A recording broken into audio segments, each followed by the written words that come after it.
अस्सलाम वालेकुम students of 7th class.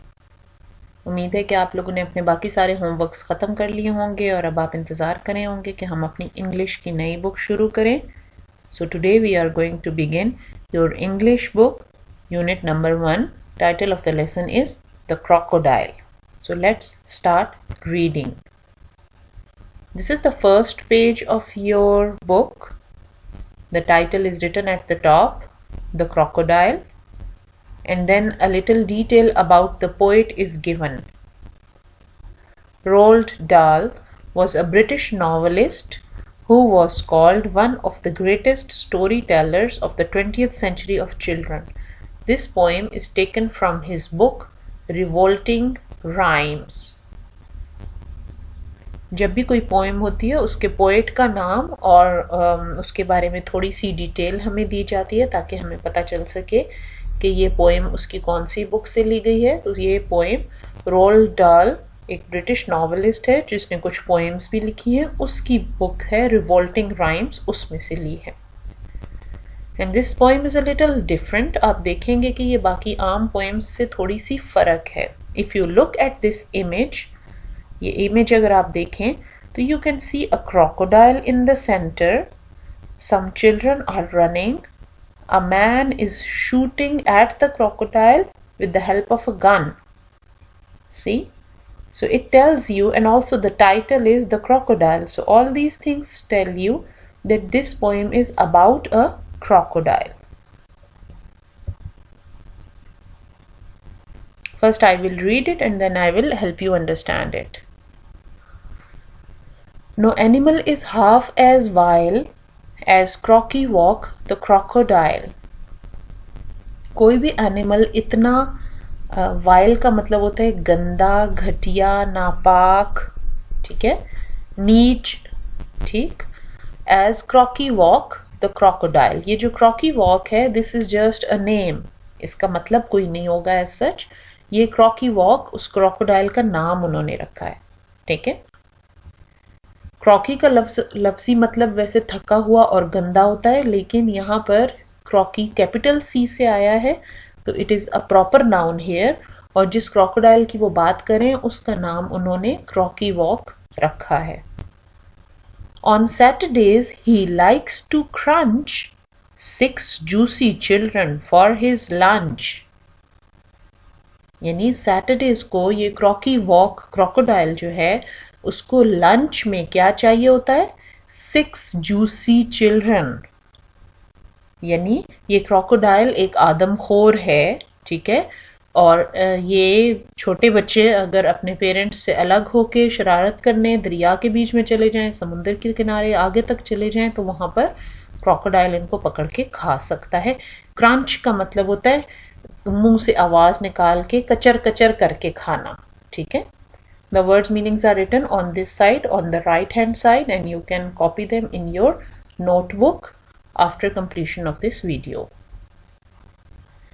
And he especially enjoys just 3 of each, 3 girls, 3 boys. और सबसे ज्यादा उसे क्या मजा आता है खाने में, 3 लड़के और 3 लड़कियां। यानी 3 लड़कियां और 3 लड़के अगर उसको खाने के लिए मिल जाएं तो क्रॉकी वॉक क्रोकोडाइल के तो मजे हो जाते हैं। He smears the boys to make them hot. Smears का मतलब होता है किसी चीज को गर्म करके दाग लगाना, बिगाड़ देना। जैसे हम किसी चीज को भूनते हैं आग पे तो वो उसको ऐसे अच्छा लगता है कि बच्चों को, लड़कों को खाने के लिए गर्म करके खाए। With mustard from the mustard pot. जिस तरह से हम लोग अपने बॉटल में अचार वगैरह संभाल के रखते हैं, पिकल्स रखते हैं, ठीक है, या केचप रखते हैं, तो इसी तरह बाज़ जगहों पर मस्टर्ड रखी जाती है, मिसाले के तौर पर इस्तेमाल होती है और उसमें डुबो की चीज़ें लोग खाते हैं।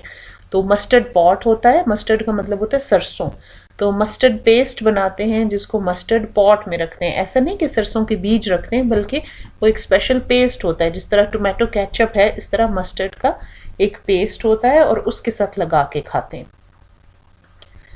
At least that's Crocky's point of view. He ought to know he's had a few. अब यहां पर आकर हमें पता चलता है कि अच्छा ये जो अभी तक सारी बात हमें बताई जा रही थी, this was not the poet's point of view, rather it was Crocky Walk crocodile's point of view. ठीक है, at least that's Crocky's point of view. मतलब कम से कम यूं मजे ले लेकर लड़के और लड़कियां खाना और उनको कचर कचर करके चिबाना, ये किसका पॉइंट ऑफ व्यू है? ये क्रॉकी वॉक क्रोकोडाइल का पॉइंट ऑफ व्यू है. ठीक है, और उसको ought to know का मतलब है उसको पता होना चाहिए कि वो he has had a few, वो अभी काफी खा चुका है. few का मतलब वैसे कम होता है, लेकिन यहाँ पर तंजिया कहा गया है कि अभी तक वो काफी सारे खा चुका है. That's all for now, it's time for bed. अब उसको ये समझ जाना चाहिए कि ये अब और नहीं उसको मिलने वाले, ना उसको और लड़के खाने को मिलने हैं और ना लड़कियां. It's time for bed. और साथ ही जो कहानी सुना रहा है पोएट, उसने बच्चों को कहा कि अब तुम सो जाओ. Lie down and rest your sleepy head. लेट जाओ और अपना सर, जो स्लीपी हेड का मतलब है नींद आ रही है, तो वो तकिए पे रख दो और सो जाओ. Listen, what is that I hear? Glumping softly up the stair. Go lock the door and fetch my gun. Go on child, hurry, quickly run. अचानक से शायर बच्चों को कहता है. देखो आपको पता चल रहा है पिछली लाइन से कि ये रात का वक्त है और ये जो सारी कहानी सुना रहा था शायर, ये पोएम सुना रहा था, ये एक तरह से रात के सोने के वक्त की स्टोरी थी. इसीलिए बीच में शायर ने अचानक बच्चों से बात करनी शुरू कर दी और उनको कहा कि चलो बस अब कहानी खत्म हो गई, तुम लोग अपना सर तकिए पे रखो और सो जाओ. फिर अचानक उसने कहा कि गौर से सुनो, मुझे क्या आवाज आ रही है. ग्लम्फिंग का मतलब होता है बेढंगेपन से चलना. गैलम्फिंग का मतलब होता है बेढंगेपन से चलना, यानी लड़खड़ा के चलना, बेढंगे तरीके से चलना. तो देखो कि स्टेयर्स पर, सीढ़ियों पर कौन सी चीज ऊपर चढ़ रही है. जल्दी जल्दी भागो, जाके दरवाजा बंद करो. And fetch my gun. Fetch का मतलब होता है जल्दी से मुझे मेरी गन ला के दो. Go on child, Hari quickly run. जल्दी करो, जल्दी से जाके गन लाओ. बेटा ये जो आपको एक्सक्लेमेशन मार्क नजर आ रहा है, इसका मतलब होता है कि किसी इमोशन के साथ ये बात कही जा रही है. मतलब इस वक्त शायर खुद जल्दी में कह रहा है, जल्दी जल्दी भाग के जाओ. ठीक है, तो जब भी ये एक्सक्लेमेशन मार्क हम डालते हैं, ये हमेशा हम तभी डालते हैं जब कोई इमोशंस एक्सप्रेस कर रहे हो.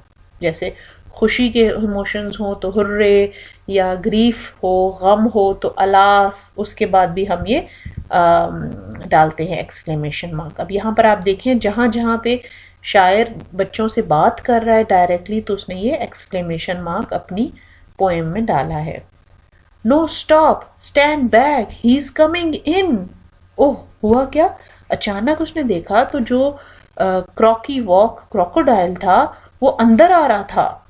Oh look, that greasy greenish skin. वो देखो, ग्रीजी ग्रीनिश स्किन उसकी.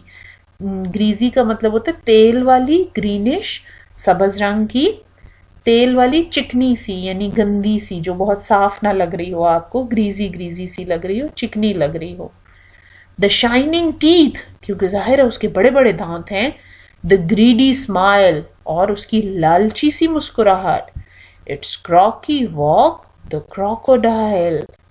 तो किसी तरह से दरवाजा खुला रह गया और क्रॉकी वॉक क्रोकोडाइल उनके अंदर आने लग गया, घर के अंदर आने लग गया, सीढ़ियों से ऊपर चढ़ने लग गया.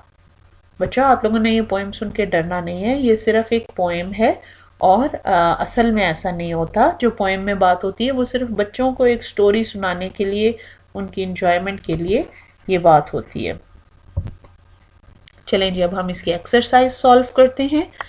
सबसे पहले कॉम्प्रिहेंशन है, फिर उसके बाद वर्ड पावर है, और फिर आखिर में आपने रीराइट सेंटेंसेस करने, जो कि जिनके आपने पंक्चुएशन ठीक करनी है. सबसे पहले कॉम्प्रिहेंशन करेंगे हम. Answer the following questions. How many children did Crocky Wock eat daily? अगर आप पोएम को याद रखो तो उसमें था कि the Crocky Wock crocodile liked to eat 5 boys in his lunch. Oh, हर रोज लंच में वो 5 बच्चे खाना पसंद करता था, 5 लड़के खास तौर पे. ठीक है. What did Crocky Walk like to eat boys with? Crocky Wock crocodile जो था वो लड़कों के साथ क्या चीज खाना चाहता था, तो he likes to eat the boys with mustard. Mustard मैंने आपको बताया यहाँ पर मतलब है कि मस्टर्ड का पेस्ट, मस्टर्ड सॉस, ठीक है। जिस तरह टोमेटो केचप का सॉस होता है या मेयोनीज होती है या हमारे पाकिस्तान में चटनी बनाई जाती है, उसी तरह मस्टर्ड का सॉस होता है। सरसों को पेस्ट बना के पीस के उसका सॉस बनाते हैं और उसको चटनी के तौर पे इस्तेमाल करते हैं। What does Crocky Walk look like? The Crocky Walk crocodile कैसा लगता था देखने में, कैसा था, look like कैसा लगता था दिखने में। The Crocky Walk crocodile was greenish and greasy in appearance. कैसा था, ग्रीनिश कलर का था और चिकनी सी उसकी अपीयरेंस थी। He had shining teeth and a greedy smile. उसके चमकदार दांत थे और उसकी लालची सी स्माइल थी, मतलब लालच से भरी हुई थी, क्योंकि वो 3 लड़के और 3 लड़कियां खाने के बाद भी उसका पेट नहीं भरता था और दिल उसका यही करता था कि मैं 5 लड़के खाऊं, ठीक है। तो ही वॉज ग्रीडी। बेटा आप लोगों ने क्वेश्चन आंसर अपनी कॉपी में लिखने हैं और जो इससे पहले आपने वर्ड्स मीनिंग्स यहाँ पर देखे हैं, ये भी सारे वर्ड्स मीनिंग्स आपने अपनी कॉपी पे लिखने हैं अच्छी राइटिंग में और फिर उनकी फोटो खींच के हमें भेजनी है। और आपने ये पोएम की 3 दफ़ा रीडिंग करनी है और जब तीसरी दफ़ा आप रीडिंग करोगे तो वो आपने रिकॉर्ड करनी है और हमें भेजनी है, ताकि हम देखें आपको अच्छे से रीडिंग आ गई है कि नहीं। और जो लफ्ज़ आपको मुश्किल लगे उसकी आपने दोबारा से प्रोनाउंसिएशन सुननी है और करेक्ट प्रोनाउंसिएशन में भेजनी है।